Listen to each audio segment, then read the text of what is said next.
안녕하세요. 김나래 강사입니다. 정신여고 2학년 이번 문항 내신 시험 어땠는지 분석을 좀 해보도록 하겠습니다.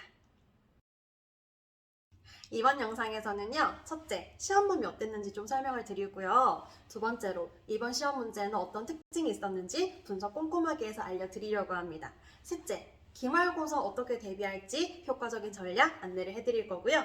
마지막으로 중간고사랑 기말고사 사이에 이 애매한 5월 달에는 어떤 국어 공부를 해야 가장 효과적인지 안내를 해드리려고 합니다. 네, 먼저 시험 범위를 보면은요, 작품 수는 적지 않았습니다. 그래서 화면에서 보다시피 이렇게 많은 작품들을 학생들이 공부를 했었는데요. 이 작품들의 대다수는 시가 문학 시이기 때문에 소설 작품이 좀 비교적 적었어요. 그래서 작품 수가 많았던 거에 비해서는 학생들의 학습 부담이 그렇게 크지는 않았고요. 좀 특이사항은 중간에 이제 보이시는 황만근은 이렇게 말했다가 이제 소설 지문인데요. 교과서에 실린 지문 외에 전문이 이제 시험 범위에 들어가면서 시험 출제도 많은 문항의 출제가 되었습니다. 이번 중간고사 이제 문제에 어떤 특성이 있었는지 설명을 좀 드려보겠습니다. 첫 번째는 시간이 좀 부족할 수 있는 시험이었어요. 두 가지 요인을 생각해 볼 수 있는데, 첫 번째는 문항수 자체가 좀 많았습니다. 원래 30문제 전후로 출제가 되다가 이번에 객관식 30문제, 소답형 5문제에서 총 35문제가 출제가 됐거든요. 그러니까 아이들이 느끼기에는 당연히 좀 시간이 부족할 수 있었던 시험이고요. 두 번째는 소답형에 이제 난이도 자체는 막 되게 까다로운 문제들은 별로 없었는데 답안을 쓰는 게 단어 단위로 쓰는 게 아니라 이제 문장 단위로 써야 되는 문제들이 출제가 되다 보니 좀 이제 시간이 좀 부족하고 시간 관리를 해야 되겠다 이런 생각을 하게끔 하는 그런 시험이었던 것 같고요. 이제 문항의 특성을 좀 더 살펴보게 되면은 이번에 1등급을 가르는 킬러 문제들은 수능형 문제에서 출제가 됐습니다. 그래서 교과서 작품이 있고 교과서 작품과 연계할 수 있는 외부 연계 작품을 보기에 준 다음에 보기와 교과서 작품을 이제 연계해서 해석하는 그런 문제가 이제 까다로운 문제로 출제가 되어서요. 아이들이 교과서도 잘 공부를 해야 되지만 수능 문학을 잘 풀 수 있는 그런 실력까지 뒷받침되어야 이번 중간고사에서 좀 고득점을 받을 수 있었을 것 같습니다. 원래 정신여고는 내신형 문제에서 좀 더 까다롭게 내는 학교인데요. 이번 중간고사에는 좀 상대적으로 내신형 문제에서 좀 까다로운 선지로 학생들을 괴롭히는 문제의 비중은 좀 적은 편이었고, 수능형 문제가 문항수 자체는 많지 않았지만 한 문제 한 문제 한 문제 한 문제가 굉장히 다 아이들이 해결하기에는 좀 까다롭게 느껴지는 그런 문제가 출제가 됐습니다. 약간 그런 차이가 있기는 했으나 그래도 전반적으로 시험의 경향을 보게 되면 작년, 재작년, 그재작년 정신여고 2학년에서 원래 출제하고 있던 출제 경향, 함정을 파는 함정 패턴, 그 다음 뭐 중요하게 여기는 부분들에서 크게 벗어나지 않은 채 출제가 되었기 때문에 여전히 기출문제가 매우 중요하구나 라는 걸 알 수 있는 그런 시험이기도 했던 것 같습니다. 기말고사 어떻게 좀 효과적으로 대비해서 점수 올릴 수 있을지 전략을 좀 말씀드려 보겠습니다. 첫 번째는 뭐니 뭐니 해도 교과서 기본 개념에 대한 철저한 학습, 암기가 우선시 돼야 될 것 같습니다.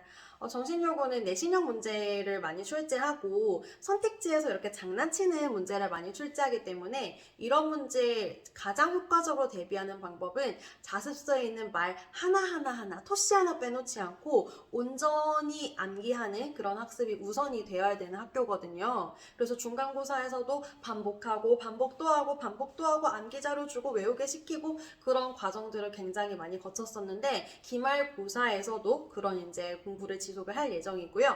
그 다음 수능형 문제가 중간고사에서 예년에 정신여고에서 출제하던 것보다 좀 더 까다롭게 출제된 걸 확인했기 때문에 기말고사에는 그에 맞춘 대비가 들어가야 되겠죠. 그래서 이런 작품에서는 출제될 수 있는 작품들이 요 정도 작품입니다. 포인트가 이런 것들이니까 좀 외워두고 가세요. 요 정도 선에서 이제 공부하는 것에서 조금 더 나아가서 근본적인 나의 수능 국어 실력을 끌어올리는 공부까지 좀 진행을 할 예정입니다.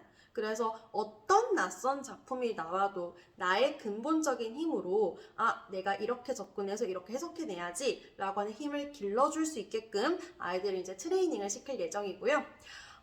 외부 연계 문제 그렇게 대비하면 될 것 같고, 그 다음에 까다로운 선택지는 일단 교과서 철저히 암기한 다음에 이제 선택지 하나하나, 오지선다 문제가 있으면 5개의 선지 하나하나 이 문제를 따로 만들어서 OX 퀴즈로 이제 아이들한테 제공을 하면 그게 굉장히 효과적입니다. 아이들이 오지선다 문제를 풀면은 맞았네 틀렸네 맞았네 틀렸네 그냥 이러고만 넘어가던 것을 선택지 하나하나를 굉장히 꼼꼼하게 분석을 하는 훈련을 시킬 수 있거든요. 그리고 이제 그런 문제, 그런 훈련들은 까다로운 선지를 대비하는데도 효과적인, 굉장히 효과적인 방법이라고 볼 수 있을 것 같습니다.